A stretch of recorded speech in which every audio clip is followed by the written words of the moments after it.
C'est parti. Les commentaires seront là. Non, les commentaires seront là. Là, d'accord. Mais là, ça va déjà être enregistré. Bon, alors on fait. Là, il faut pas que les gens ça. Et On va être là, à l'écran, hein, parce que c'est là. Bon, 4 personnes déjà. eh Bon, bien, bonjour à ceux qui nous rejoignent. bonjour.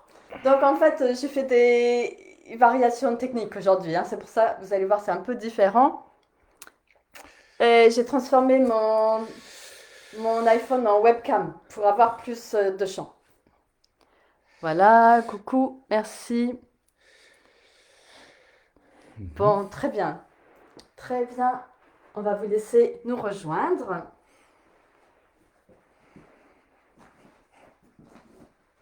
pour ce live sur le thème de la flexion lombaire. Flexion lombaire avec ou sans contrainte.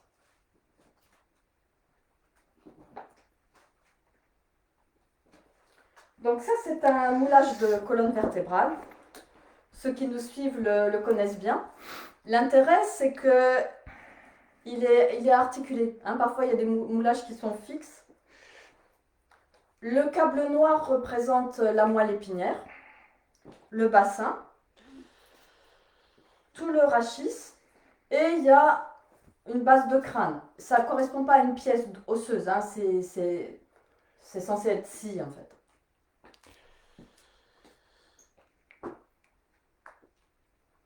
Donc, à l'arrière, vous avez les épineuses qu'on peut sentir sous les doigts. Et ce qui est intéressant de constater, c'est que les corps vertébraux sont très en avant par rapport aux épineuses. C'est-à-dire les épineuses que vous pouvez sentir au niveau de vos lombaires. Eh ben, le corps vertébral devant, l'avant du corps vertébral, c'est au moins 7 cm plus en avant. Donc, la colonne vertébrale est vraiment à l'intérieur du corps. Les lombaires sont dans le ventre. Les lombaires sont dans le ventre, oui, tout à fait. Donc, cette colonne vertébrale, elle a une certaine mobilité. Quand elle part en arrière, on appelle ça des mouvements d'extension. Quand elle part en avant, des mouvements de flexion. Sur le côté, flexion latérale. Et quand elle tourne sur elle-même, torsion. Voilà, c'est la nomenclature qu'on utilise nous. Ou rotation. Ou rotation. Torsion, rotation. Voilà. Après, cette colonne vertébrale, elle présente des courbes.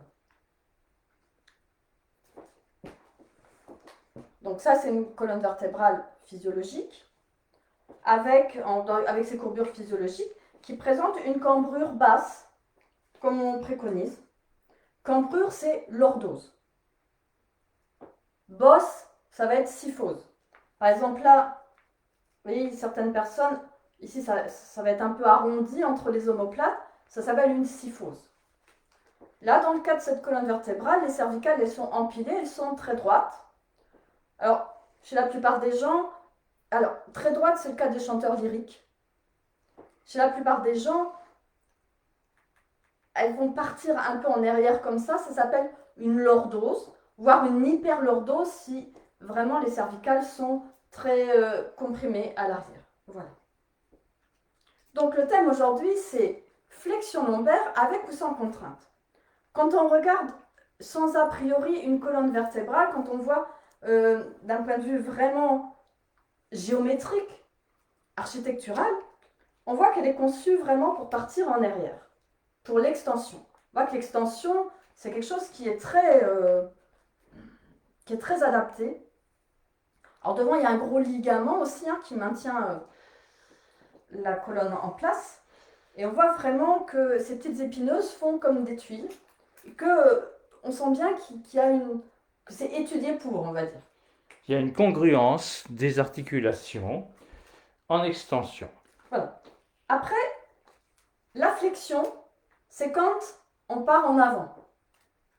Bah, vous voyez, peut-être je me rapproche un peu. De la de la caméra. caméra. Faut pas qu'on se trompe parce que la caméra, c'est pas l'ordinateur. Voilà. Vous voyez, en fait, c'est pas aussi efficient. Là, je remets l'extension. On sent que l'extension, il y a quelque chose de vraiment très,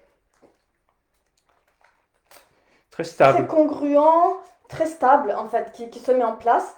Alors que quand on va dans l'autre sens, vers la flexion, bah, c'est pas si stable que ça, en fait. Hein. On voit que là, alors bien sûr, comme c'est, il n'y a pas les ligaments, il n'y a pas tout l'environnement musculaire qui est là. Hein. Il y a énormément de choses en plus. On voit quand même que ça va exercer des forces qui peuvent être, on peut s'autoriser à penser qu'elles peuvent être néfastes dans certains cas. La particularité de la colonne vertébrale hominidée, c'est la 5e vertèbre lombaire.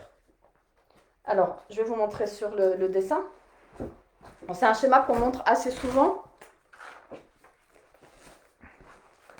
C'est un dessin qui vient de Dominique Martin, l'ostéopathe avec lequel Serge travaille depuis plus de 25 ans.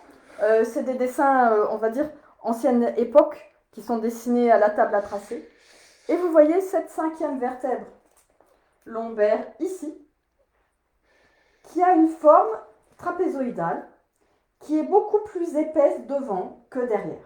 Ça, c'est vraiment une particularité de la colonne vertébrale humaine. Pour récupérer l'inclinaison du plateau sacré sur laquelle elle est posée, cette vertèbre. Voilà, donc en archéologie, en paléontologie, en médecine légale, en fait, on va être sûr que c'est un cadavre humain par rapport à cette 5e vertèbre lombaire. Donc ça, on est obligé d'en tenir compte, parce que si on ne tient pas compte de ça, on va aller vers des problèmes. Que ce soit dans sa pratique de yoga ou que ce soit dans une activité courante. Il faut avoir conscience des courbes de la colonne vertébrale, de cette particularité, spécificité de cette 5e lombaire qui est asymétrique et qui veut qu'on prenne des précautions tout à fait particulières dans les flexions. On insiste aussi sur un point avec Serge, c'est que, viens un peu près de moi qu'on te voit. Oui, mais je regarde Ah oui, on tout regarde ça. les commentaires. Je regarde Ouais. les commentaires Donc, s'il y en a, s'il y a voilà. des questions.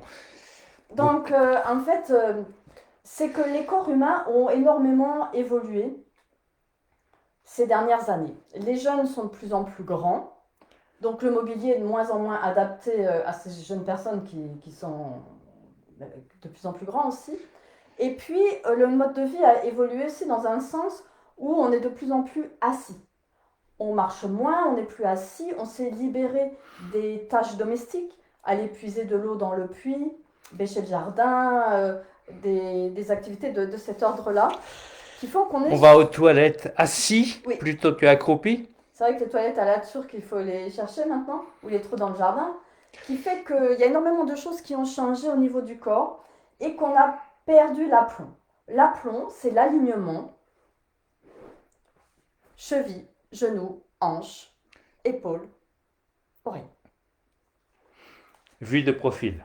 Vue de profil, parce que vue de face, ok. Vue de profil. Donc, on a quitté cet aplomb, sans doute à partir plus ou moins au moment de la Deuxième Guerre mondiale, l'arrivée des jeans. Avec un jean serré, on ne peut pas s'asseoir correctement sur une chaise, on va glisser le bassin sous la chaise. On va glisser le bassin en avant pour s'asseoir. Pour s'asseoir, voilà. Il y a des tas, mais ça sera... Il y a beaucoup d'articles déjà, vous pouvez lire sur le groupe au sujet des travaux de Noël Perret sur cette perte de l'aplomb. Donc là, le sujet qui nous intéresse, c'est vraiment cette flexion de hanche, cette flexion de la colonne vertébrale. Comment la faire en sécurité, sans risquer des tensions, des douleurs, jusqu'à la discopathie, voire la hernie discale. Donc, un premier problème, c'est que comme la plupart de nos contemporains se tiennent mal, ils ne savent plus plier les jambes. Ils ne savent plus plier les hanches. Alors, en fait,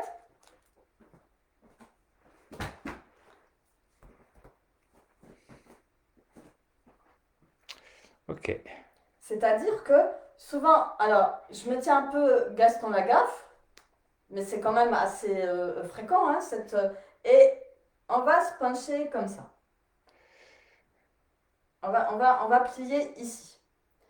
Et j'attire votre attention sur le fait que Dominique Martin, il dit bien que le lumbago se fait toujours à la remontée. Typiquement, la personne, elle fait ce qu'elle a à faire au-dessus du lavabo, par exemple se raser, se faire des soins, voilà, comme ça. Et puis, à la remontée, c'est le lumbago. Parce que la personne, elle ne sait plus se servir de cette articulation-là. C'est ici. Première expérience, le pied sur une brique. Brique à plat. C'est vraiment quelque chose qui amène à fléchir ici et à se repousser du sol avec la jambe et non pas en cramponnant son dos. Là, c'est vraiment quelque chose qui se met en place très vite. Ce que l'on devrait trouver dans Parsvottanasana. Voilà. Typiquement aussi, hein, si vous avez des personnes dans votre entourage qui repassent, les personnes sont comme ça, pareil, c'est toujours mal au dos, ventre serré. Le fait de mettre le pied sur quelque chose, pas forcément une brique, hein, n'importe quoi, un petit support, tout de suite ça va permettre d'avoir quelque chose déjà de beaucoup plus efficient au niveau de cette articulation et apprendre à se repousser du sol avec les jambes en fléchissant ici et non pas en remontant avec le dos. Deuxième point très important, c'est de comprendre le fémur. Là, on fait un peu de théorie, après on fera des exercices pratiques. Donc, fémur gauche. J'insiste, s'il y a des questions qui déjà apparaissent, écrivez en commentaire, qu'on puisse y répondre en direct. Oui, voilà. Bien sûr, après, on se fera un plaisir de répondre aux commentaires si on n'a pas répondu en direct, mais là, on va noter. Et puis, à tour de rôle, on ira voir l'écran. Donc,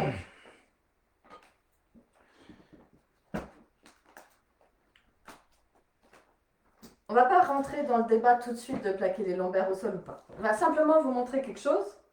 C'est, je mets un fémur, c'est le fémur. Donc, vous imaginez la peau, on voit assez sur l'écran, Serge. Oui, vous oui. imaginez la peau, les muscles, les tissus adipeux éventuellement qu'il y a autour. Donc, ça fait beaucoup plus de volume en fait. Hein. Quand j'amène, en gardant la cuisse dans un axe vertical, et bien ici, il y a cette arête, cette épine antéro-supérieure qui fait que le fémur va forcément entraîner avec lui le bassin. Pour qu'il n'entraîne pas avec lui le bassin, il doit contourner. Vas-y. Vous pourrez en faire l'expérience et vous rendre compte si vous êtes vraiment posé sur S3, sur le sillon interfessier. Le haut du sillon interfessier. Le haut du sillon interfessier. Dès que vous arrivez à un angle, dès que vous arrivez à la verticalisation de votre cuisse, de votre fémur, ça va entraîner votre bassin et ça va venir plaquer vos lombaires au sol. Voilà, et si on continue, ça amène, ça amène, ça amène. Ça, on va le montrer sur moi. Serge, il va venir à l'écran. On va vous montrer sur moi. On jette un coup d'œil s'il y a déjà des questions. Non, c'est bon. Il n'y a pas de questions, ok. Alors c'est bien Serge, il faut qu'il mette ses lunettes. Moi, il faut que je me rapproche. 50 personnes, mais c'est super. Voilà. Bon, alors, hop. Ah ben j'ai pas fait bouger oui, moi. Oui, voilà, Serge. Non, c'est bon, il n'y a pas de questions, c'est des besoins. Viens. Okay. Voilà. Alors, attends, viens. Serge, il n'a pas fait défiler l'écran. Non, mais non, parce qu'il y a quelque chose que je lis là. Les vertèbres lombaires sont les piliers de la colonne vertébrale. Le pilier de la colonne vertébrale, ce sont les jambes. Ah. Le pilier de la colonne vertébrale, ce sont les jambes. C'est la mobilité des hanches qui va déterminer la capacité de mobilisation du dos. Voilà, donc à partir de la 5e lombaire bien positionnée, si la 5e vertèbre lombaire est bien positionnée, les vertèbres s'érigent à la verticale, tranquillement. Ouais, cette 5e vertèbre lombaire, elle est souvent oubliée. Hein. Et on a aussi dans l'idée de retrouver la colonne vertébrale ronde comme les fœtus. Mais ça, c'est plus possible après. Hein. On l'a vu dans les lives précédents. Effectivement, c'est plus possible.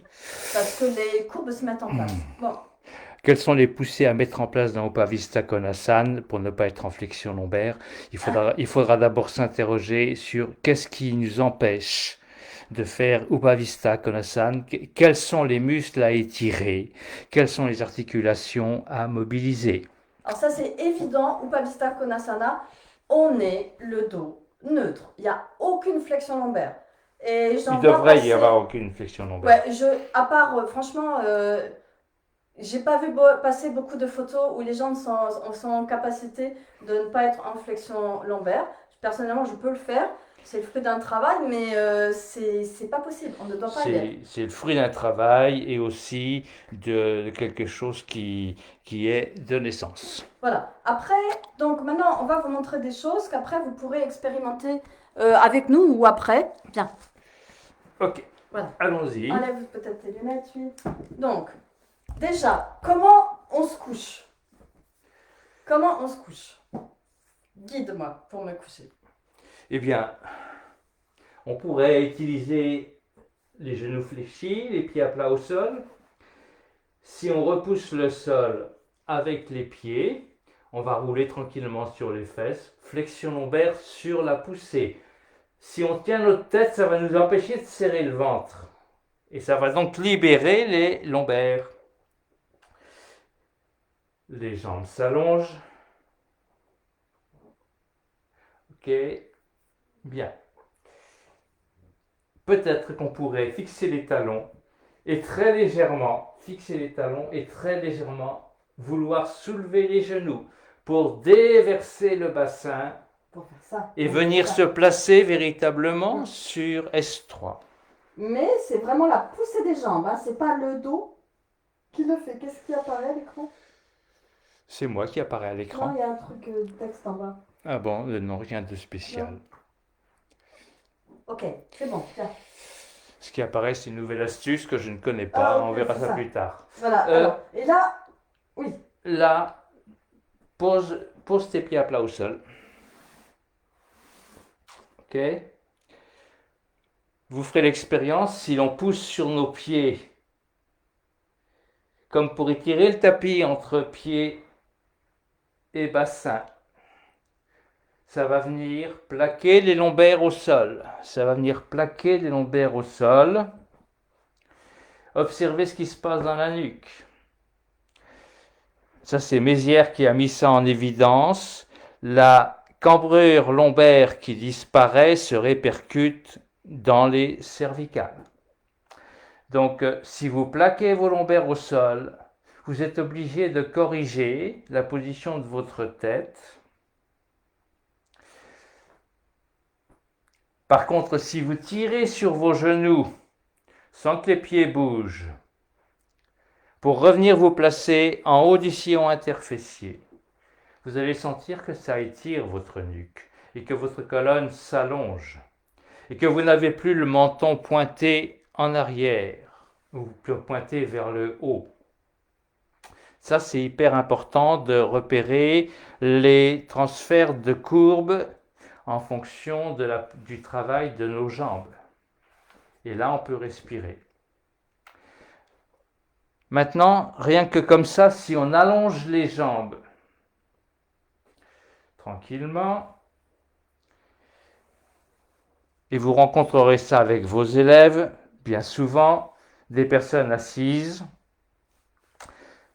et assises dans des canapés, ou assises longtemps au bureau, donc des quadriceps trop courts. Bien souvent, le simple fait d'allonger les jambes va faire mal au dos, tout simplement parce que Faut te mettre de l'autre côté. Le travail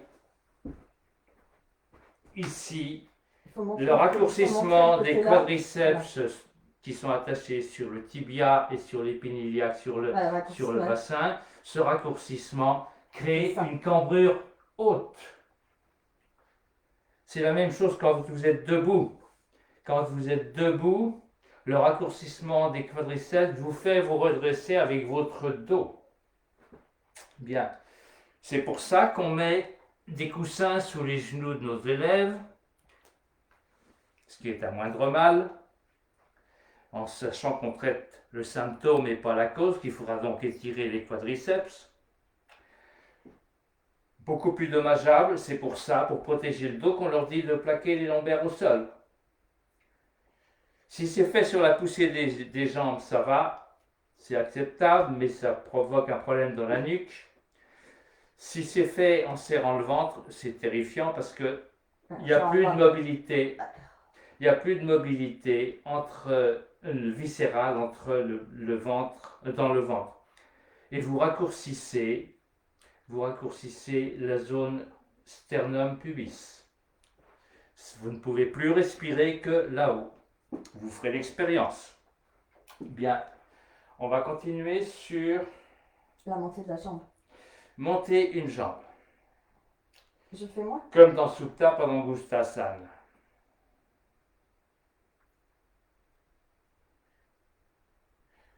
Ok, stop. Peut-être certains d'entre vous ont appris que si on pliait cette jambe, qu'est-ce que ce serait bien? On irait plus loin. Mais si la jambe est pliée, on va beaucoup plus vite entraîner le bassin. On va beaucoup plus vite entraîner le bassin et plaquer les lombaires au sol et la nuque va monter. Donc c'est absolument indispensable de garder la jambe au sol, d'abaisser le haut de la cuisse de la jambe au sol, d'enfoncer le talon de la jambe au sol pour monter la jambe là où c'est possible sans entraîner le bassin. Tout ce qui nous fait aller au-delà des 90 degrés va entraîner, vous voyez que la cuisse ici se soulève, va entraîner les lombaires au sol. Vous n'êtes plus en train d'étirer votre ischio-jambier, vous êtes en train d'embarquer votre bassin. Vous êtes en train d'embarquer votre bassin de telle manière que le bassin a pivoté sur son axe. Et qu'il faudrait que je travaille ici dans la traction du fémur pour que les deux épines iliaques restent bien sur le même plan. Autrement dit, ça ne sert à rien d'aller plus loin avant un sacré ancrage du bassin au sol pour qu'il ne bouge pas. Et cet aller plus loin, il se fera vraiment après un long travail d'étirement des ischio-jambiers. Ok? Parce que si vous allez entraîner votre bassin, si vous allez entraîner votre bassin, c'est pas vos lombaires que vous allez écraser, ce sont les disques intervertébraux. Et comme en plus on y met de la volonté et qu'on veut tirer sur la jambe et qu'en plus on monte la tête, on veut tirer avec une sangle. Donc c'est sous contrainte. Ce sont les disques intervertébraux que vous allez comprimer, tasser, abîmer. Voilà, donc il faut avoir cette conscience. Autrement dit, quand on vous dit de faire Apanasana,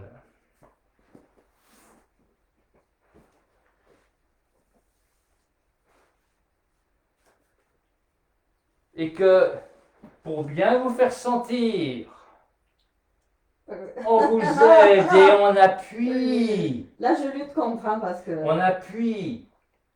Parce que quand même, c'est une posture géniale. Eh bien, vous êtes en train de vous faire du mal et vous êtes en train de faire du mal à vos élèves. Mais, on croit que ça fait du bien parce que c'est antalgique. Alors ça, c'est important de comprendre.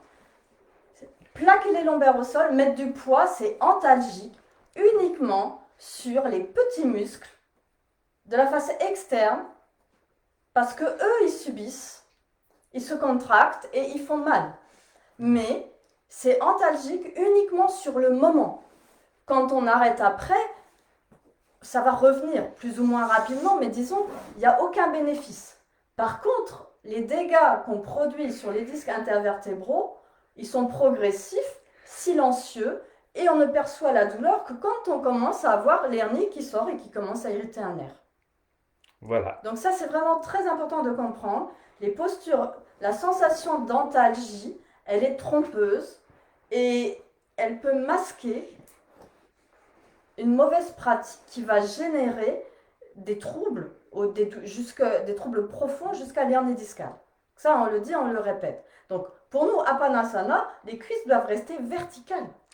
Alors maintenant, fais-nous Apanasana.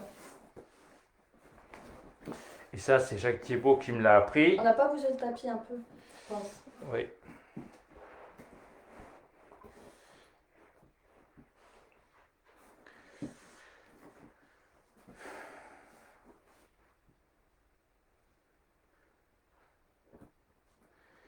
Flexion des hanches.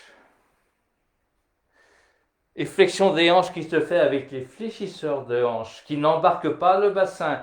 Ça n'est pas le ventre qui se contracte. Le ventre, il n'a pas bougé. Hein. Le ventre, ça demande une tonicité dans les fléchisseurs de hanches. Si vous embarquez votre bassin, ça veut dire que vous ne fléchissez pas vos hanches. On fait ça. Ça veut dire que vous plaquez les lombaires. Vous ne devriez pas sentir le ventre se gonfler quand vous soulevez vos genoux, quand vous montez vos genoux. Ça, c'est important. Le ventre devrait se rentrer, se déprimer. Apanasana, ça pourrait se faire. Expire, mes mains tirent mes genoux vers la poitrine, mais les genoux résistent. C'est très bon pour la nuque aussi. Hein. On sent une action au niveau du ventre et de la nuque. Inspire, mes genoux s'éloignent de la poitrine, mais mes mains les retiennent. Et vous allez sentir un travail qui se fait dans les plis de laine. Et dans les viscères aussi. Et dans la masse viscérale. Expire, les mains tirent les genoux vers la poitrine, mais les genoux résistent. Rien ne bouge, ou pas grand-chose. Inspire, les genoux s'éloignent, mais les mains les retiennent. C'est extrêmement puissant. Ça se voit pas parce qu'on n'a pas l'impression que je travaille en fait, mais c'est très très puissant. Vous ferez l'expérience. Et on sent l'ancrage vraiment de la troisième vertèbre sacrée. On sent qu'on est de plus en plus ancré et il y a un travail qui se fait au niveau des viscères et de la colonne vertébrale. Hein. Après, l'histoire que le fémur il peut passer sur le côté. Alors. Tu veux montrer ça? Oui. Alors, toujours bien. Non, mais voilà, ça va être bien là. Donc, ce que l'on sait, c'est que dans une légère rotation externe, vous pouvez aller au-delà des 90 degrés sans entraîner le bassin. Dans une légère rotation externe. Ça va aller plus ou moins loin selon la personne, selon l'angle du col du fémur et selon le travail, la mobilité des hanches. Voilà. Voilà déjà une piste pour Upavista. Ok. Travail du chaudron. Avec contrainte. On va jeter un œil s'il y a des questions quand même. Ah oui, alors peut-être il faut... Parce que là vous ne voyez plus, c'est dommage. On va se mettre un peu plus comme ça. Voilà, comme ça vous nous voyez. Si on se met là, voilà, on va se mettre là comme ça pour voir l'écran. Donc, jamais serrer le ventre, ça c'est sûr. On conseille de ne jamais serrer le ventre pour protéger les lombaires comme on entend souvent. Okay. C'est sûr. Alors, Apanasana, comme on vient de le faire. Hein, comme on vient de le faire, oui, mais au-delà des 90 degrés, c'est pas très intéressant, quoi. Et sans bloquer les coudes, comme dit Patricia qui suit assidûment. Voilà. Quels sont... Alors, Upavista Konasana, on verra. Ok, non, on l'a vu. Ok, on poursuit. On continue. Ok. Mais là, ça va, on voit pas l'écran, on voit pas l'ordi, mais on nous voit, parce que je dis si on ne voit pas... Peut-on limiter l'impact sur les lombaires avec une contre-nutation et un engagement du périnée, dos en autograndissement? Donc, qui dit contre-nutation, dit formation... Ok, bon, alors... On l'a pas dit. Voilà. La contre-nutation est un mouvement sacrum-bassin qui se met en place au moment de l'accouchement. Qui se met en place parce qu'il y a un dosage hormonal extrêmement important qui permet cette mobilité parce que ça amène vraiment une possibilité pour l'articulation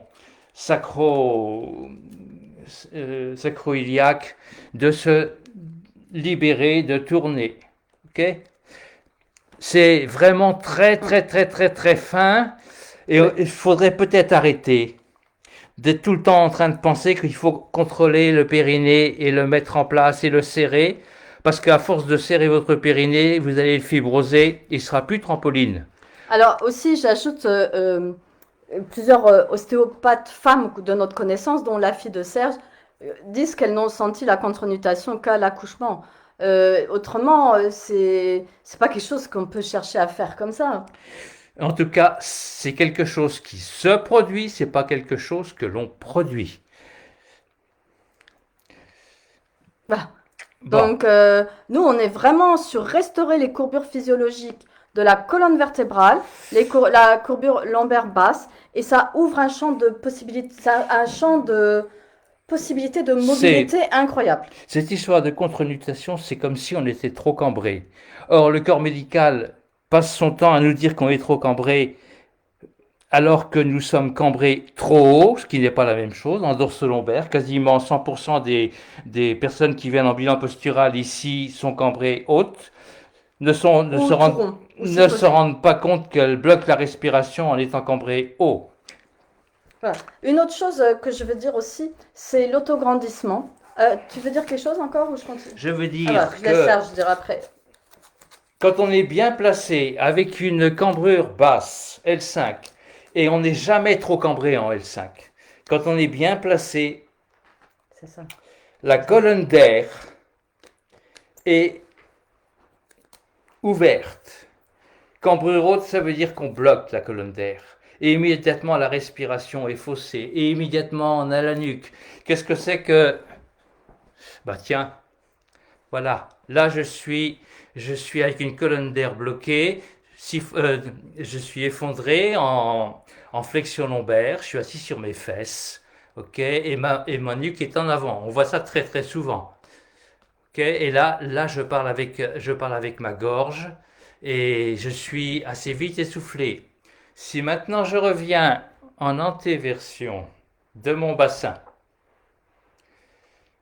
là vous sentez tout de suite que ma ceinture scapulaire s'est placée différemment et que ma voix change. Là, je suis dans cette situation de colonne d'air et que la respiration se fait toute seule.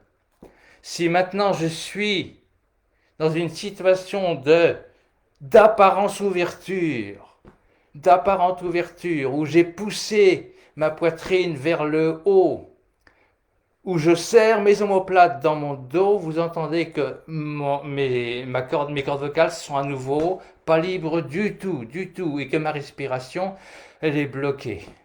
Ok? Paf. C'est beaucoup plus paisible tout ça. Ça devrait être beaucoup plus paisible si nous étions sur notre aplomb. Bien. Il y a Sabrina qui dit qu'elle peut faire une contre-nutation. Ouais. Moi, je vais vous dire, au niveau de la contre-nutation, quand je suis sur mon aplomb, mon périnée, sans que je n'ai rien à faire, se met en place, c'est-à-dire se met en place en coupole qui reçoit. Et à ce moment-là, je sens une très légère contre-nutation. Ça n'est pas moi qui l'a fait. Après, quand vous contractez le périnée, bien évidemment, le coccyx se rapproche du pubis. Est-ce que c'est vraiment une contre-nutation ou est-ce que c'est l'amorce d'une bascule de bassin? Il faudra chercher ça de façon plus précise. Pour moi, je pense que c'est plus... Chaque fois qu'on veut rapprocher le coccyx du pubis, parce que c'est souvent ce qui est enseigné, en fait, ça contracte le périnée. Alors effectivement, ça va tirer un peu, mais c'est vraiment pas la voie. Franchement, les filles, c'est pas la voie. Le périnée, il est tellement bien quand on est en antéversion. On n'a plus d'envie de faire pipi toutes les 5 minutes, il n'y a plus de fuite, il n'y a plus rien. Il y a moins de problème de cystite. Ouais, il y a plus les cystites à répétition. C'est vraiment un truc, ça amène une liberté. De toute façon, moi je dis, j'en ai saoulé des cours de yoga, on disait contracter la zone urogénitale. Ouais, c'est bon, tu passes l'heure à te dire il faut que je contracte la zone urogénitale et t'es la seule et tu dis moi j'y arrive pas à tenir tout le cours, comment ils font les autres? Non, j'ai envie de penser à autre chose pendant la vie, en fait, hein, pas Voilà. être concentré là-dessus. Et c'est une vraie libération quand on n'a plus besoin de se prendre la tête avec ça, quoi. Hein. Et un périnée contracté trop souvent, il se fibrose. Un périnée qui travaille pas parce qu'il est mal placé aussi, il faut moins. Il faut vraiment qu'il y ait cette souplesse. Le périnée, c'est un trampoline en forme de coupe et qui fonctionne avec le diaphragme. Il joue au Qui ping-pong fonctionne. avec Oui, le. Enfin, mais c'est pas le sujet. ceux qui veulent comprendre un petit peu plus sur le périnée, regardez les vidéos de pranayama du premier confinement. Ouais, ouais, ouais. Alors, nutation contre nutation, à la base, c'est un truc quand on accouche pour que le bébé puisse sortir. Donc Avec. Marion, un petit peu de patience, ça va venir. Tu vas certainement savoir ce que ça veut dire. Voilà, c'est vraiment. Là, sur la colonne vertébrale, ici, vous voyez le bassin, il bouge comme ça. Alors, il va mieux. Il bouge. Voilà, c'est Il ça, en bouge fait, pour que suffisamment. le bébé passe. Hein. Suffisamment pour que le bébé passe d'abord dans le détroit Montre un supérieur, peu plus haut. dans le détroit Voilà, le bébé, supérieur, c'est une tac, tête, quoi. puis changement pour ouvrir le détroit inférieur pour que le bébé passe en bas. Ok? C'est ce mouvement-là qui se fait parce que c'est suffisamment laxe dans les. Alors, c'est ce mouvement qui est empêché dans la position gynécologique. Ouais, Que ça, Bernadette c'est de catastrophe. Gasquet a, avec beaucoup de raisons, interrogé cette position.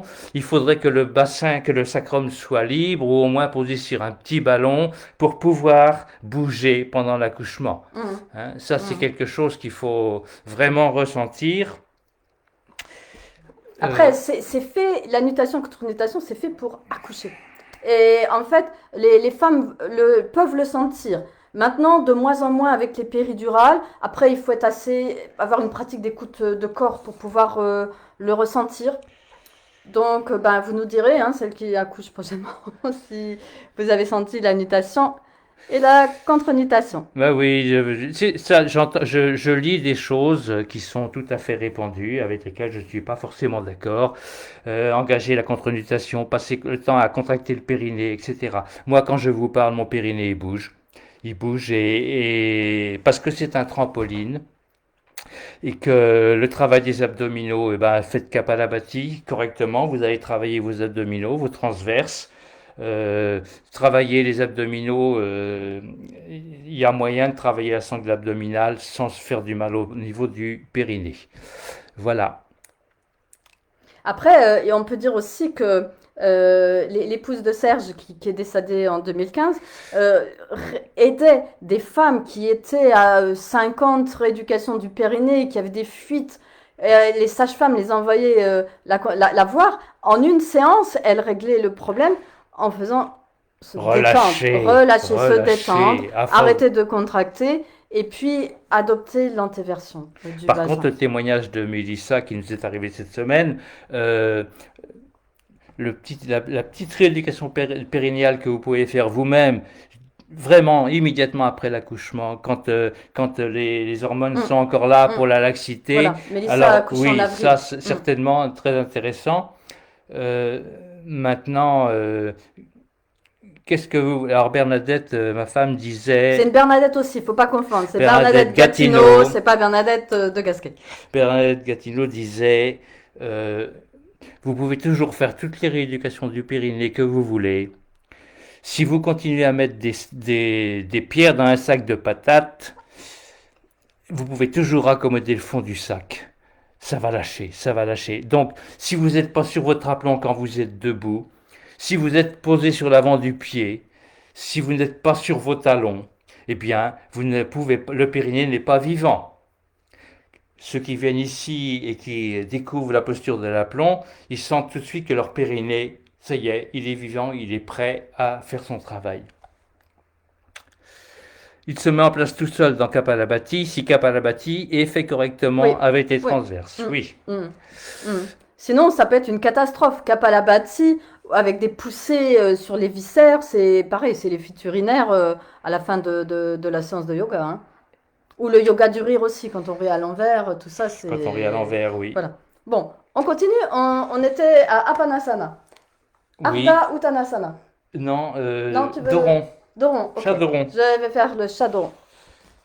Alors, regarde voir si ça a bougé. L'écran, ça va? Oui, c'est bon. Je dois reculer un peu le tapis, peut-être. Ouais. Là. Voilà, après, il faut que tu vois si tu caches l'écran ou pas, toi. Je vais essayer de ne pas cacher l'écran. Et si je me mets comme ça, c'est pire. Non, ça va là. Non, non, bon, je vais me débrouiller. Moi, je te mettrais plus... Chadoron. Ok. Ça va, on va bien? Vraiment. Ok.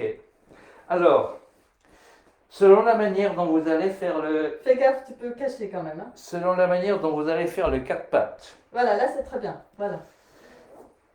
C'est-à-dire si vous montez, si vous mettez, ne serait-ce que pour aller mettre les mains devant, si vous Je le fais mal, là? faites le mal, Projection de côte ou de rond? de rond. On n'exagère pas, n'exagère pas. Je le fais mal. Voilà, tac. Eh bien, j'ai eu un jour une élève qui m'a dit, rien que de mettre, j'ai tellement mal au dos que rien que de mettre mes mains devant, ça me fait mal au dos. Parce que, flexion lombaire. Maintenant, d'accord. reviens. Je suis dans l'intention de faire Apanasana, dans l'intention de tirer mes genoux vers moi, donc de fléchir mes hanches. Flexion de hanche et non pas flexion lombaire. Ou en tout cas, les lombaires sont légèrement fléchis, mais c'est vraiment sans dommage. Il n'y a pas de contrainte. Maintenant, repoussez du sol comme si vous vouliez tendre les genoux avec les mains qui freinent. Vos mains vous poussent en arrière, les jambes vous poussent en avant. Voilà un dos rond. Voilà un dos rond. Et je voudrais maintenant faire un dos rond avec serrage du ventre. Et la syphose qui apparaît ici, parce qu'il y a raccourcissement de l'avant. Autrement dit, le dos rond, il est produit par une poussée de chaque côté. Maintenant, on dit souvent, si tu l'image, mettez les mains sous les épaules. Ok. Et bien, quand on a les mains sous les épaules, il y a de fortes chances qu'on accentue la syphose ici. Et en tout cas, quand on passera en dos creux. Avec les mains sous les épaules? Voilà, avec les mains sous les épaules, passe en dos creux. On n'arrive pas ou difficilement à venir travailler la syphose dorsale. Alors que si les mains sont un peu plus en avant. Et je ne peux pas lâcher le ventre. Et tu ne peux pas lâcher le ventre. Mets les mains un peu plus en avant. Pour faire un dos creux, les genoux tirent les fesses en arrière, c'est-à-dire on fléchit les hanches. Les bras tirent la poitrine en avant. Et voilà qu'on peut véritablement amener tout le dos en extension sans raccourcissement. C'est étirer du coccyx jusqu'au sommet de la tête. Il y a un étirement du ventre extraordinaire. Hein. Un très très beau étirement du ventre, du bas-ventre. Ok. Et le périnée répond. Et le périnée répond à la respiration, le périnée répond au mouvement ou à la voix. Ce sera important d'avoir les genoux très très légèrement en avant des hanches, de telle manière que le poids de votre corps suffise à étirer la colonne. Bien. Et vous voyez que souvent on hésite à l'extension, cette extension, elle est importante, puisque ce n'est pas un cambré, ça n'est pas une contraction du dos pour faire le creux, c'est une flexion des hanches. Je travaille mes fléchisseurs de hanches. Je travaille à tirer mes genoux vers la poitrine comme dans Apanasana. Et il y a une vraie détente de la zone pelvienne. Il y a une vraie détente, on sent une ouverture. Ok, on continue. Alors tu vas te mettre debout maintenant peut-être. Je regarde s'il y a de nouvelles questions. Après, peut-être on répondra par écrit s'il y en a beaucoup.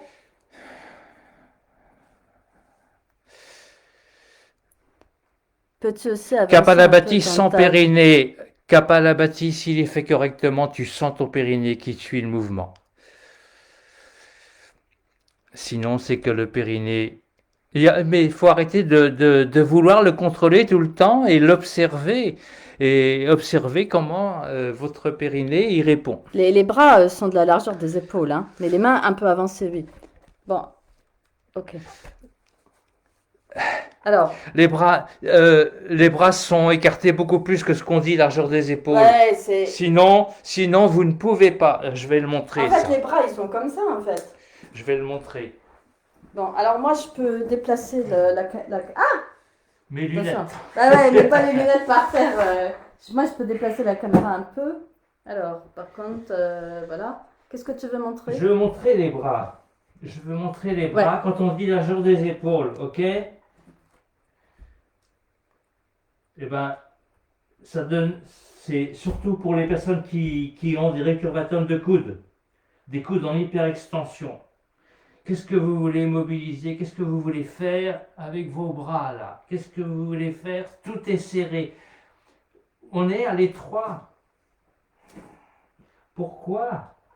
Pourquoi ne pas prendre de l'espace et penser qu'on n'est pas une église gothique, mais on est dans la roman, on est dans les voûtes, avec des clés de voûte. On est dans les voûtes avec des clés de voûte. C'est-à-dire que le mouvement part de mon bras, pas de ma main. Le mouvement part du bras. Voilà.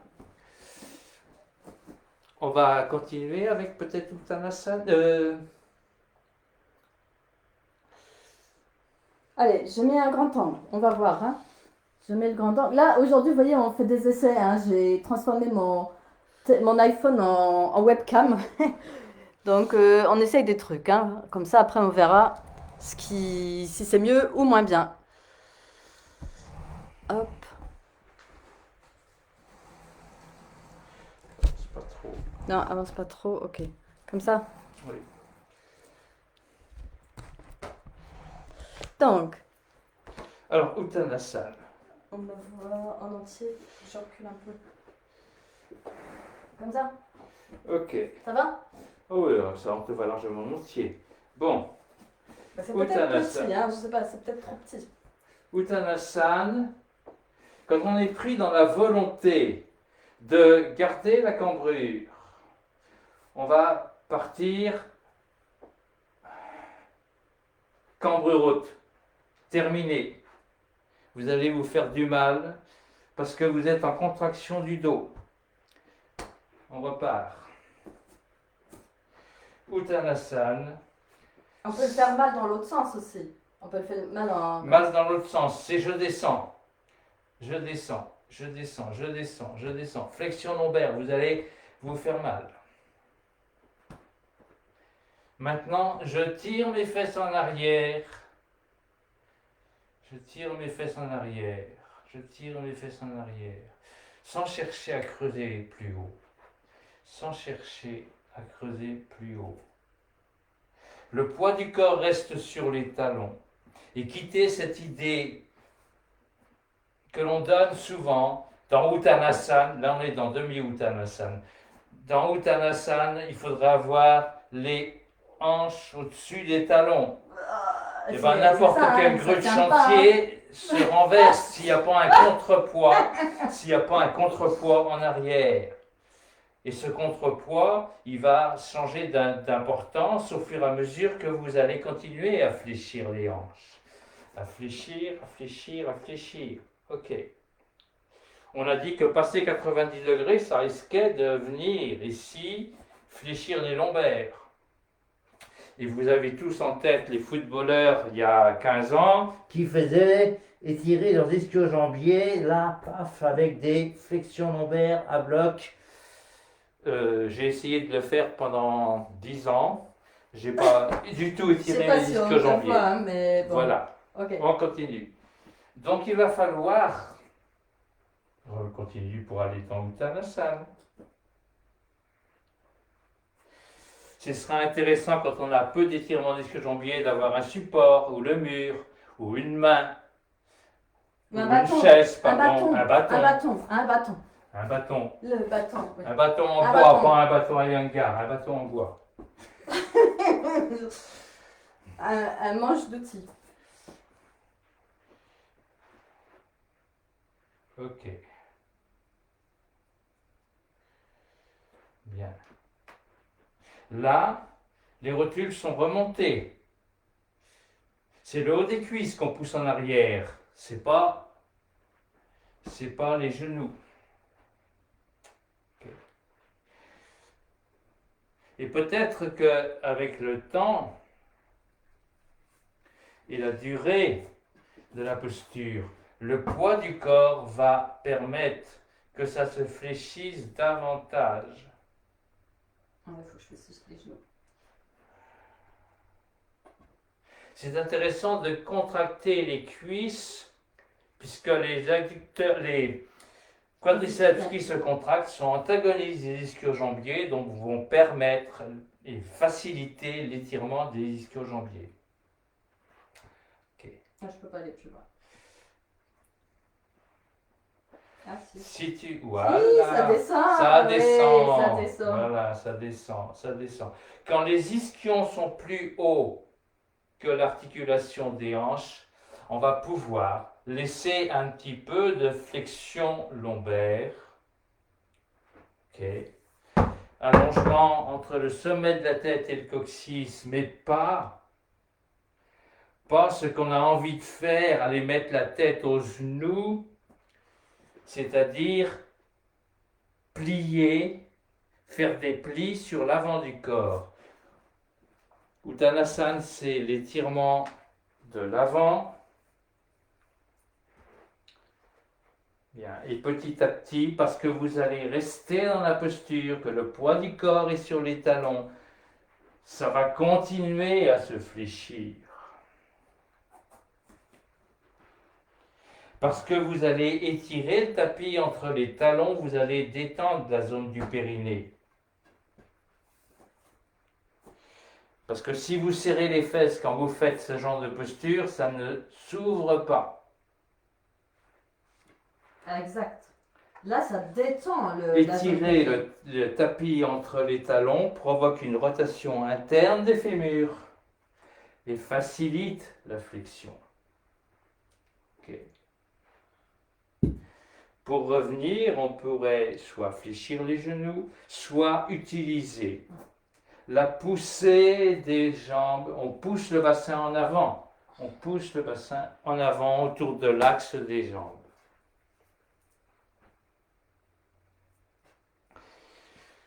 Je vais prendre ta place. J'attire votre attention sur... Attends, je vais changer la caméra. Sur le fait que Uttanasana n'est pas un lâcher avec des jambes molles. Avec des jambes molles. Ça, c'est important, hein. C'est pas un lâcher, effectivement. Ça Parce n'est que ça va pas tirer une dans le dos. utilisation de la laxité. On veut étirer comme dans Paschimottanasana, comme dans la pince assise. On veut étirer toute la chaîne postérieure. C'est-à-dire que mon travail dans Uttanasana est le même que celui que je fais pour tirer mes jambes vers la verticale. Là, on voit que c'est pas un lâcher, hein. C'est pas un lâcher, j'ai une tonicité dans mes jambes. Et vous voyez que si je monte mes jambes avec mon ventre là, c'est terrible pour ma gorge et j'ai la respiration bloquée. Okay. Je monte mes jambes par la tonicité des fléchisseurs et l'ancrage du sacrum au sol. C'est le même travail. C'est le même travail que l'on fait dans Adho Mukha Svanasana, le travail des jambes, c'est le même travail. C'est le même travail que dans Paripurna Navasana, c'est le même travail. Si vous ne pouvez pas tenir vos jambes, il faudra tonifier vos jambes pour faire ce travail-là. Peut-être maintenant la posture fétiche de... On jette un œil aux questions. On Oui. jette un œil aux questions. Je n'ai plus de son, ça je sais pas. Oui, ça marche chez moi, bon, ok. Ne vaut-il pas mieux faire systématiquement Uttanasana genou fléchi? Ben, si on le fait tout le temps genou fléchi, on ne travaillera jamais les jambes, quoi. C'est ce que je pensais. Moi, j'ai eu des enseignants avant Serge qui les faisaient faire genoux fléchis. Mais après, on a tendance à être tout le temps les genoux fléchis. On perd vraiment de l'énergie là-dedans, en fait. Hein. Dans Uttanasana, il vaut mieux descendre moins et travailler la tonicité des quadriceps. Dans Adho Mukha Svanasana, il vaut mieux ne pas travailler les jambes tendues, effectivement, mais ce sera mieux de ne pas tendre les jambes. Voilà, Anaïs, c'est pas clair. Pourquoi la flexion en Avasana est OK et non en Uttanasana? C'est pas ce que tu as expliqué.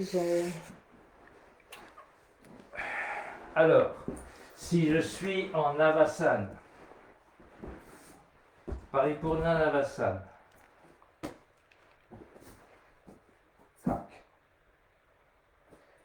voilà ce que je peux faire. Si maintenant je me dis, oh là là, il faudrait que je me redresse, hop là, cambrure haute, ça n'a pas d'intérêt. Pour moi, ça n'a pas d'intérêt, c'est de l'apparence, ce qui signifie que je préfère l'idée de la chenille qui s'étire sur un œuf. C'est une toute petite flexion lombaire, toute petite flexion, sans contrainte. Sans contrainte. Je ne suis pas en train de tirer comme un fou pour remonter mes jambes.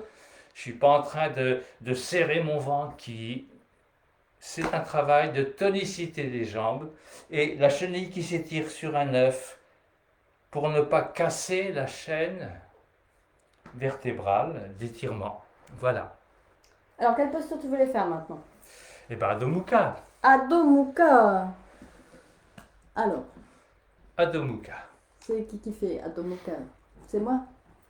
Ou c'est toi? Je veux bien le faire. Allez, il fait Adho Mukha. Okay. Allez. Adho Mukha.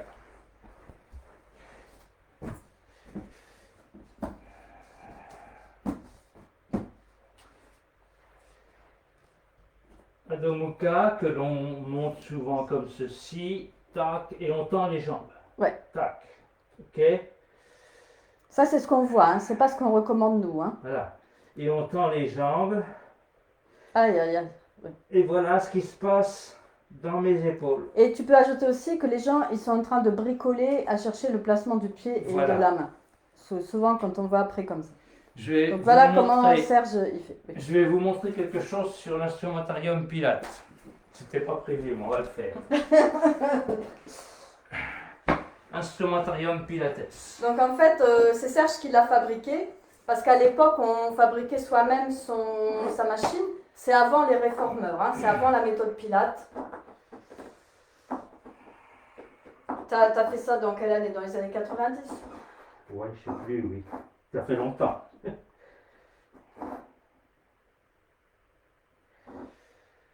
Je suis incapable, je n'ai pas la force de pousser le chariot là, comme ça. Par contre, quand je suis comme ça, quand mes bras sont alignés, je n'ai pas de difficulté à pousser le chariot. À le laisser revenir sur moi. Tac. Voilà. Ce qui signifie que monter dans le chien tête en bas, comme ceci, à moins que vous en ayez l'habitude et que ça se passe très bien pour vous. Montez dans le chien tête en bas avec les jambes qui se tendent tout de suite et qui auraient tendance à vous pousser en avant, vos épaules ne peuvent pas le supporter. C'est infernal dans les épaules et on crispe tout.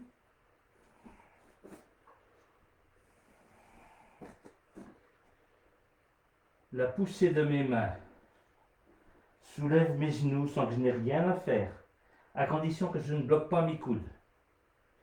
Et maintenant, je descends mes talons en gardant les genoux vers la poitrine. Je suis en train de déplier mes genoux en descendant mes talons. Mais là, mes bras ont la capacité à ne pas me laisser partir en avant.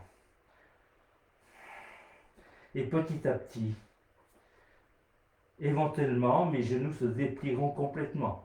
Le travail de mes jambes est de tirer mes pieds vers mes mains.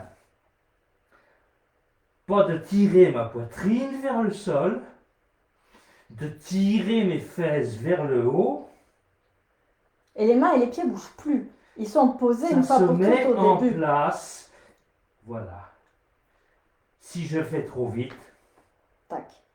là mes épaules sont coincées, je suis en flexion lombaire. Flexion lombaire avec contrainte. Avec contrainte, avec la force de mes jambes qui vient pincer mes lombaires. Voilà donc pour que vous arrêtiez là pour répondre à Emmanuel, dans cette posture-là, on aura intérêt à ne pas tendre les jambes, ou en tout cas ne pas les tendre trop vite. Alors dans les vidéos du deuxième confinement, hein, celles qui restent en ligne, en fait, on l'a fait pas mal, le chien tête en bas, dans la mesure où c'était une préparation à la salutation au soleil, vous pouvez les voir. Il y a un petit passage aussi que j'ai posté sur IGTV et puis sur nos pages, où on voit le travail avec les balles de tennis. Les balles de tennis au niveau des plis de laine, hein, c'est un exercice qui est vraiment intéressant. Je l'avais reposté dans le groupe en fait. Hein. Alors, voilà. Pour faire sans abdos, pour faire tonicité des fléchisseurs de hanches, c'est... Les abdos, c'est interdit. Le raccourcissement des abdos, c'est interdit, hein, en fait. Hein. Le raccourcissement du droit d'abdomen. Oui, de droit d'abdomen. Alors. Ça ne veut pas dire qu'il n'est pas tonique. Hein. Quel travail? C'est travailler les jambes, Régine. C'est travailler les jambes. C'est-à-dire cette capacité et travailler la tonicité des fléchisseurs. Bah tiens. Ah. Cette posture de la chaise couchée, par exemple. Voilà, je suis bien posé sur S3. Sur l'expire, je fléchis mes hanches et non pas j'embarque mon dos. Je fléchis mes hanches. Si je vais trop vite, si je veux soulever mes pieds, ça va très vite engager en réflexe de défense mon droit de l'abdomen. Si je pense fléchir les hanches, mes pieds glissent, tac, jusqu'à ce que les cuisses... Tac. Voilà un travail intéressant pour tonifier les fléchisseurs de hanches, les psoas en particulier, et les quadriceps. Chaise couchée. Je n'ai toujours pas engagé les abdominaux. Je vous parle normalement, mon ventre n'est pas gonflé. En fait, pour résumer, il y a des questions en ce sens. Hein. Dès qu'il y a raccourcissement du ventre par le raccourcissement des grands droits, vous êtes dans une flexion lombaire avec contrainte. Là, sur les disques intervertébraux. Je pourrais continuer ça, Tout ce qu'on a montré quand c'est OK, c'est avec le ventre détendu. Et ce sont les jambes qui travaillent. Ça nécessite de travailler la flexion de hanche, ça nécessite vraiment de rester important. Dans la posture. Ah ça oui. Hein. De rester dans la posture. Vous ne pouvez pas tonifier vos quadriceps et vos psoas si vous ne restez pas dans la posture. Ce qu'il faut comprendre aussi, c'est que les corps aujourd'hui, eh bien, ils n'ont plus les jambes toniques dans l'ensemble parce qu'on ne marche plus, parce que les enfants ne vont plus à l'école à pied. Il y a moins d'activité physique qui se fait, donc c'est vraiment un problème de société. Hein merci Anaïs. C'est un problème de société pour nous. C'est pour ça que nous on dit, vous pouvez pas faire les postures de yoga comme ça, il faut travailler vos hanches. Alors c'est un peu rabat-joie, hein, je veux dire, quand on dit ça à des gens qui pensent, qui savent faire des postures, qui pensent avancer, mais ils se font du mal. Et nous, on dit non, il faut reprendre à la base, il faut travailler la tonicité des quadriceps, se concentrer sur l'articulation des hanches pour comprendre vraiment comment ça fonctionne. Je crois que j'ai répondu là à toutes les questions. Oui. Distinguer contrainte sans contrainte, dans le Chadoron on l'a montré, dans le chien tête en bas on l'a montré. Les balles de tennis, c'est Jacques Thibault. Les balles de tennis, oui, c'est Jacques Thibault. C'est du Jacques Thibault tout ça. Hein, c'est... Voilà, donc reprenez les vidéos, hein, on en parle beaucoup parce que le deuxième confinement, on était orienté sur la préparation de la C'est-à-dire salutation solaire. Hein. arrêter de vouloir Regarde la arriver à caméra la, aussi comme tu... arrêter Attends. de vouloir Voilà. arriver à la, comment dire, à la posture finie. Ressentez le chemin de la posture. Ne faites pas une posture machinalement. Restez dans les postures. Restez, s'installer dans des postures. Il y a un temps pour s'installer dans les postures, il y a un temps pour faire des enchaînements. Mais si vous voulez faire des enchaînements, il va falloir que vous tonifiez vos jambes énormément, énormément. On n'a pas de, on n'a pas conscience, tant qu'on ne l'a pas travaillé, à quel point nos jambes sont déficientes. Et c'est un choc souvent dans les bilans posturaux. Quand on accueille les gens à la maison pour vraiment faire un bilan sur leur corps, bilan posturaux yoga, c'est un choc parce que beaucoup pensent qu'ils ont des jambes toniques ou qu'ils peuvent étirer leurs quadriceps. Nous, on fait des exercices, on les met face à ça où justement, non, il n'y a pas de tonicité parce que l'aplomb est perdu. Tout le travail sur chaise qui est dans le groupe de suivi, je crois. Non, il y en a aussi dans le groupe. On a des Non, vidéos. il y a des Il y a vidéos des vidéos de travail sur chaise. sur Attends, travail sur je chaise. vais changer la caméra encore. J'essaye tout, hein, j'en profite. Voilà, on va se mettre comme ça. Voilà. Tiens, regarde la caméra pour montrer Oui, ton je regarde jouet. la caméra Monte pour ton montrer jouet. mon jouet. Voilà, Mon monte ton jouet. jouet. Ça. Mon jouet, ce petit jouet-là, qui est rigolo comme tout. Ce qui compte, c'est ce qu'on voit là. C'est un de mes neveux qui avait fait ça pour la naissance de ma fille. Ma fille, elle a 30 ans maintenant, donc ça a été solide. Et elle a arrêté de jouer quand même avec. Elle a arrêté de jouer à ça. Bon, Boris Dolto, je le raconte souvent, a émis, inventeur de la kinésithérapie, hein, collègue aussi de Françoise Mézières. Ils se sont séparés sur des questions de muscler le dos ou pas, par exemple. Boris Dolto a donc émis l'hypothèse que le bassin n'était pas posé sur les fémurs, mais suspendu au fémur comme un hamac. Autrement dit, quand dans le chien tête en bas, je vous disais étirer le tapis entre vos talons, ou dans Uttanasana, je vous disais étirer le tapis entre vos talons, eh bien, je vous invitais à étirer les cordes du hamac. À étirer les cordes du hamac pour que le bassin soit soulevé, soit léger sur les fémurs. Voilà. Donc c'est ça, toujours. Plus vous allez travailler vos articulations de hanche, plus vous allez travailler la tonicité de vos jambes et l'étirement de vos jambes, et plus vous allez pouvoir faire travailler votre dos sans contrainte. Je voudrais encore dire une chose qui est... Tu veux montrer de loin? Je vais montrer Alors, de attends, loin. je change. Voilà, moi, il faut que je m'habitue un peu. Voilà, hop. Je monte un pied sur une brique. Si je suis en rétroversion du bassin, flexion, je sens mes épineuses, je suis en flexion lombaire, je suis effondré, j'ai du ventre, j'en ai aussi autrement, mais enfin moins. Non. J'ai du ventre. Parce que le poids de ma cage thoracique tombe sur mon abdomen. Je peux vous dire que là, vous pouvez faire toutes les rééducations du périnée que vous voulez, ça ne tiendra pas. Je vous montre où est-ce qu'il a le pied. Hein. Voilà, il a le pied juste sur une brique comme ça, à côté de la brique. Voilà.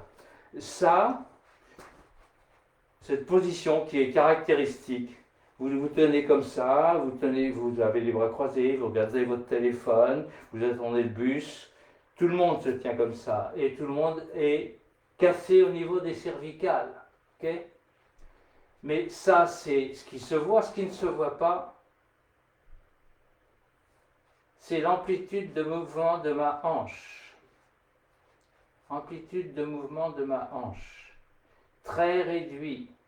Je passe en antéversion. Alors, c'est pas une projection de côte, hein, c'est l'antéversion, il l'a fait avec la jambe. Hein. Je suis en train de tirer mes fesses en arrière avec ma jambe d'appui. Et là, vous voyez que, vous expérimenterez vous-même, que là, Ok, il y a beaucoup plus de mobilité et je pourrais normalement faire des pas beaucoup plus grands si mon quadriceps est suffisamment étiré. Si mon quadriceps n'est pas suffisamment étiré, cambre haute, et je vais marcher avec la poitrine en avant, agressive. Alors, on peut expliquer que... Allez, je vais montrer un truc. Je vais montrer quelque chose. Hop, tu regardes juste si... voilà. Donc en fait, souvent on va dire, toujours dans les bilans posturaux, problème d'étirement du quadriceps. Alors les personnes ils me disent, ah ben non, moi je fais ça, je suis bien étiré, il n'y a pas de problème. Ou allongé sur le ventre. Voilà, ou allongé sur le ventre. Ça marche pas. C'est pas ça l'étirement du quadriceps. C'est pas ça. Aussi on nous montre comme ça. Voilà, ah oui, moi j'étire bien mon quadriceps. Là, il se passe rien. Mais rien. Le quadriceps qui s'étire. Alors, ne le refaites pas comme ça, hein, on a des vidéos. Oui, si vous le faites comme ça du premier coup sans avoir Oui. fait des étapes c'est que vous avez déjà travaillé avec. Là, j'étire mon quadriceps. Là, il se passe quelque chose. Et là, là, tu t'es redressé sans être dans la projection des Voilà, côtes. je suis redressée comme ça. Et au sol, il faut comprendre aussi, je mets bien les genoux, je sors le mollet pour amener la rotation interne, et là, je peux descendre. Là, on va à l'étirement. Hein? Alors, ne le faites pas comme ça, mais disons, nous, on a des exercices qui sont de vrais exercices d'étirement du quadriceps. C'est pas une vue de l'esprit d'avoir l'impression que ça marche. Et c'est vraiment... Enfin, c'est dur ce qu'on dit en même temps, parce qu'on va dire... ouvrez les yeux. Ouvrez les yeux, expérimentez. Il y a beaucoup de travail pour soigner nos corps qui ont tellement souffert. Et le travail en conscience, c'est yoga. Voilà. On est dans la vérité aussi, hein, dans le Satya. Et bien effectivement, on pensait, et puis finalement non. Et les mauvaises pratiques, c'est vraiment une catastrophe. C'est comme ça que j'ai connu Serge, j'arrivais plus à plier les genoux. Tellement j'avais mal aux genoux dès que je les pliais. Eh bien, c'était des mauvaises pratiques, la rétroversion du bassin. C'était aussi de m'amener en hyperextension de genoux, en récurvatum de genoux pratiquement permanent, avec des exercices inappropriés. Pourtant, je prenais des cours de yoga avec des personnes très connues. Hein, donc ça, c'est quelque chose... il faut ouvrir les yeux, expérimenter. Voilà, alors je regarde un petit peu. Je pense que... on va peut-être arrêter là. Oui. Voilà. Donc on regarde ici. Bon, ben oui. Écoutez, on regardera les commentaires. S'il y a des réponses à donner, on les donnera. Hein, parce que si on a, par écrit. Si on n'a pas tout vu, vous pouvez encore en poser parce que même si vous regardez le replay dans un mois, le replay là, je vais le laisser sur le groupe. Donc on répondra à ce moment-là. Tu veux dire un dernier mot, Serge? Non. Voilà, on est content. Hein, vous étiez j'ai vu 75 personnes à un moment nous suivre, donc merci. Et on dit au revoir ici. On dit au revoir ici. On dit au revoir les ici. deux écrans, je suis un peu perdu. Et on vous prépare un nouveau live pour février. On va réfléchir au sujet. On va peut-être vous faire des propositions de sujets. Et vous pouvez nous en faire des demandes aussi. On verra si c'est possible ou pas. Je vais même faire un sondage peut-être à ce sujet. Bye bye, ouvrez les yeux, be aware. Au revoir. Hop.